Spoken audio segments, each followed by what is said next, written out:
Forgive the mower. Hi guys, and welcome to the channel. Thank you so much for stopping by. I really do appreciate it so very much. Welcome, my name is Aiden. I am so happy that you're here. Today I have another 5 random perfumes. The mower keeps going on and off, and I can't wait for them to no longer be mowing. So if you can hear it, I apologize. So 5 random perfumes. I picked out 5 perfumes for my collection. Just kind of was like, have I talked about this one in one of these? And just grabbed for some. Some are older, some are newer, some are more expensive, some are less expensive. So if that sounds interesting, just keep watching, but don't forget to like and subscribe, leave a comment, all that YouTube stuff, hit the notification bell. Let me know if you've tried any of these, or if any of these are on your wish list. So we're going to start with Miss Dior. This is the Parfum from 2024. So you're going to see that it has the special bow on it, and it will say Parfum on it. I feel like that is not in focus. A little bit better maybe. And this one I've had samples of, and I fell in love with this like on first sniff. It is, I feel, my favorite of all the Miss Dior's that I have tried. And I know other people really love some of them, but this one really, really does it for me. So our perfumers are Francois Demachet, and he assisted, I believe, Francis Kirkhajan. They're both listed. So, as I said, this came out in 2024. The top notes are apricot, peach, and mandarin orange. Middle notes are wild strawberry, floral notes, and jasmine. Base notes are patchouli, amberwood, amber, moss, and atlas cedar. So, I don't always like moss.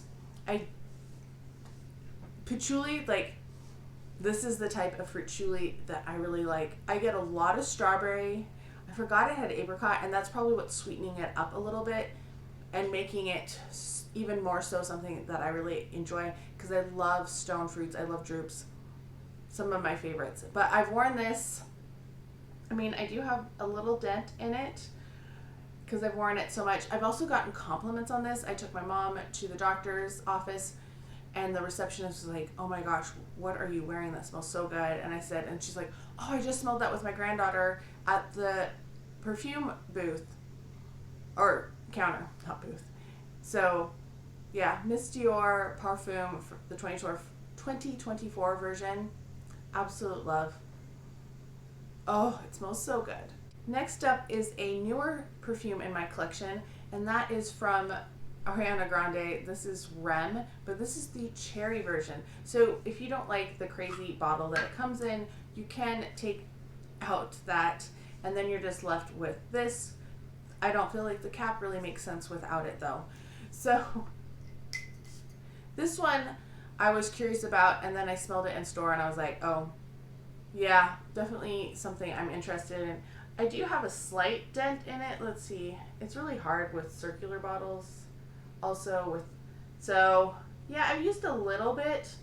I've been layering this with whipped cherry from Clean Reserve. I kind of started layering all my cherry fragrances with that one. I don't know why I've been so obsessed with it, but I have. But this one, there were so many good cherry fragrances that came out this year. So I feel like if this had been just by itself, I probably would have an even larger dent. But there's been some others that I've been using as well. So this one, as I say, came out in 2025. The top notes are black cherry and honeysuckle. I don't really get the honeysuckle, so if you're worried about the honeysuckle, I wouldn't worry about it. Middle notes are marshmallow and jasmine sandalwood. Base notes are amber and musk. So what I really get is something,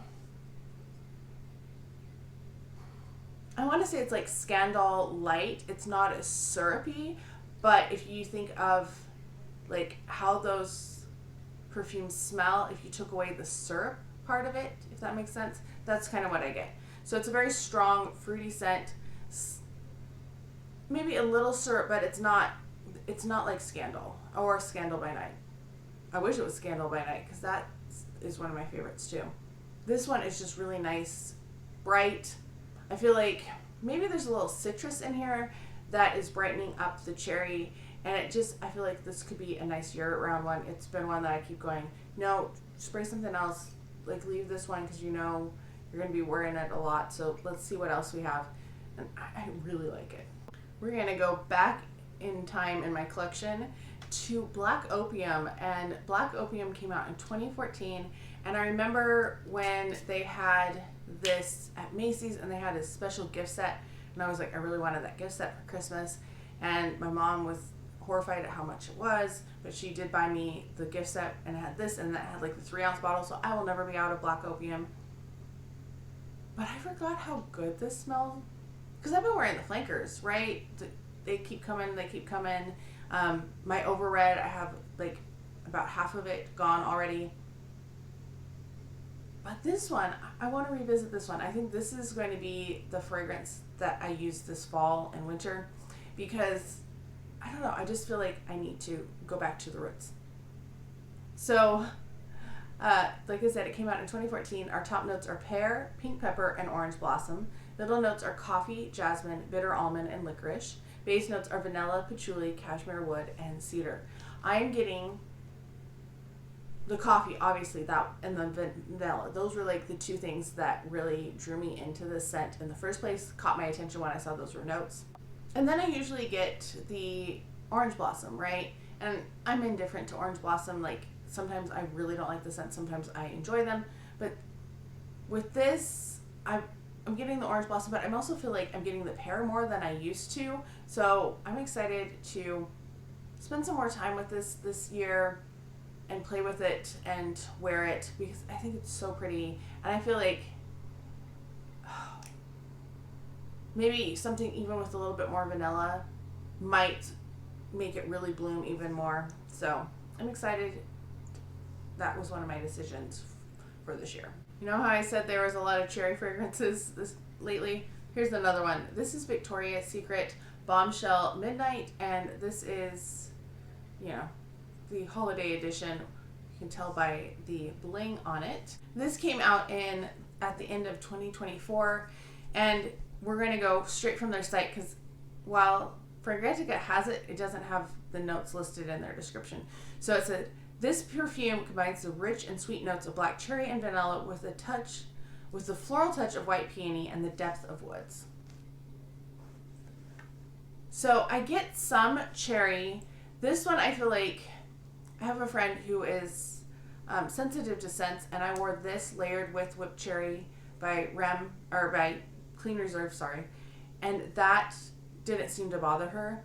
This one doesn't have as artificial of a scent as R.E.M does, and I say that, and I don't mean that in a degrading way. But this one has a lighter profile. It's pretty. I get that there's fruit in it. I don't know if I necessarily automatically clock this as a cherry fragrance. More so as a light, fruity, slightly sweet fragrance. It smells a little bit more sophisticated than some of the fragrances I would think of if I thought of Victoria's Secret. And I think that's because I'm thinking like the pink body sprays. But I do like this one.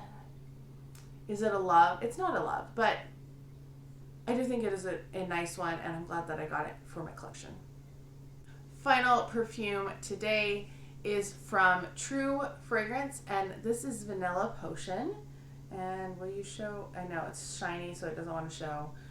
This one I picked up at TJ Maxx. It was $16.99. I feel like it's darkened a little bit, which makes sense if it has vanilla in it, because vanilla does darken with time. We don't have a lot on this because these aren't always advertised or like posted on their website. But this, it's sweet. It's very sweet. I will say that. But in a very comforting way, and it smells like vanilla. Almost like you had vanilla extract and you just mixed it into, I don't want to say cake batter, but maybe, you know, I just made a cheesecake last night, and I feel like it's giving me, like, I just put a whole bunch of extra vanilla into that cheesecake batter. Uncooked, you know. So it's just like creamy, sweet, not overly sweet, but it's not being dominated by anything else. It's really nice. So I do like this one. I want to wear it more. It's kind of sat neglected. So I feel like this one, I actually wonder if I layered that with Black Opium, if that would be a good layering combination. That might be a good one. But that is a goal, is to wear this one more. I also feel like this would be a really nice nighttime scent to spray your pillows and yourself. Like, it would just be nice and comforting and not overwhelming. Like, I would never wear any of the other ones to bed because they would be too much.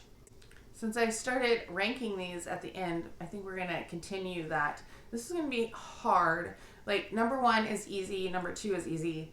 The other ones, I'm like, oh, I hate to put one in last place, but I'm going to put Black Opium because I just feel like it's my least worn and I really like it, but I just feel like I like the other two just a little bit more, and that's very difficult. And this is also difficult. Like, which one do I do where? So I think I'm going to put Bombshell Midnight next. Once again, really like it, but something has to be in fourth spot, and since something has to be in the middle, Vanilla Potion. It's difficult because it's like I like them all, but which one do I like just a little bit more? Second place is R.E.M Cherry Eclipse. So yes, I like this one from Ariana. It's a good one, but top of them all is my Miss Dior Parfum from 2024. This would be my favorite of them all. All right, that is it for my fragrances. Let me know where you would rank them. Let me know if you've tried any of these. What are your thoughts and opinions? I hope you're all having a fantastic day. Thank you so much for stopping by, and I can't wait to talk to you next time.